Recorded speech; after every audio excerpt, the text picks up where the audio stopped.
Welcome to another episode of Elizly Fashion Entertainment. So இன்னைக்கு நம்ம என்ன பார்க்க போறோம் அப்படினா என்னென்ன டிசைன் சாஃப்ட்வேர்ஸ் நம்ம யூஸ் பண்றோம் அப்படின்றது பார்க்க போறோம். We'll tell you what are all the design softwares we are using in Elizly. So இப்போ ஜெனரலா பாத்தீங்கன்னா there are multiple softwares நம்ம எல்லாரும் like all over designers use பண்றது.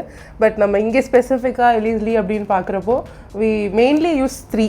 ஒன்னு வந்துட்டு Clo 3D which is like a 3D software and second வந்து Procreate which is for flat drawings ஆ இருக்கட்டும் இல்ல freehand sketching ஆ இருக்கட்டும் அதுக்கு. And third one வந்து Illustrator for vectorization. அதாவது இப்போ நாங்க ஒரு print டெவலப் பண்றோம் அப்படினா அதுக்கு வந்து எங்களுக்கு டெக்னிக்கலா தேவையானது Illustrator. ஸோ பேசிக்காக டிசைன் சாஃப்ட்வேர்ஸ் வந்து நாங்கள் ஆரம்பிக்கிறது வந்து ஃப்ளாட் ஸ்கெட்ச்லேருந்து. ஸோ எங்களுக்கு ஃப்ளாட் ஸ்கெட்சுக்கு தேவைப்படுறது வந்து ப்ரோக்ரியேட் வந்து ஐபேடில் தான் அவைலபிளாக இருக்கும். So will do flat sketches on Procreate. அதுக்கப்புறம் லேட்டர் வந்து if all designs are okay will develop on Clo 3D. அதுக்கப்புறம் அந்த டிசைன்ஸும் ஃபைனலைஸ் ஆகிடுச்சு. நாங்கள் நெக்ஸ்ட்டு பண்ண போகிறோம்னா ஏன்னா ப்ரோக்ரியேட் இதில் பண்ணுறது வந்து இட்ஸ் பிக்ஸ்லேட்டடாக வரும். So if you want to make a print to be printed so அது வந்து வெக்டரைஸ் பண்ணணும். அது வெக்டரைஸ் பண்ணுறதுக்கு will use Adobe Illustrator use பண்ணுவோம்.